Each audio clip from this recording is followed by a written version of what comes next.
Hi everyone, today we're doing this or that. This is where I compare which one you should invest your money in. We have today the iCuccina air fryer and the Elite Gourmet. So let's start here.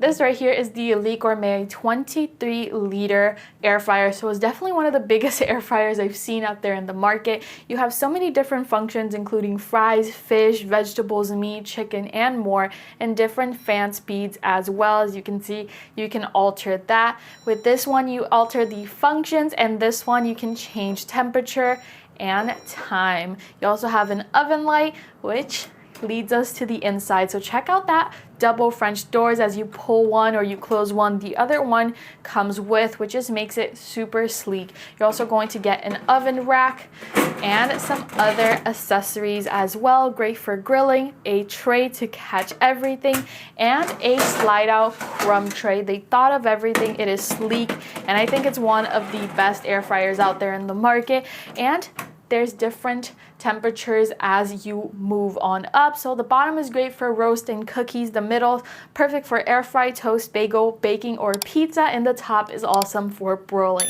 So now let's move on to the iCuccina. Moving on to the iCuccina, as you can see, you have a display up here, which is bigger than the Elite Gourmets. You have different functions, and you can also change the time and temperature super easily with two sets of arrows. You also have an oven light, which leads us inside, where you also have 3 racks, just like the Elite Gourmet does. It is great. It also has a catch-all tray all the way in the bottom, and even the glass comes out for easy cleaning. So which one would you buy, the iCuccina or the Elite Gourmet? I think the iCuccina is a great place to start when it comes to an air fryer, but if you're looking to upgrade, I would consider the Elite Gourmet. However, they're both incredible air fryers. So which one would you buy?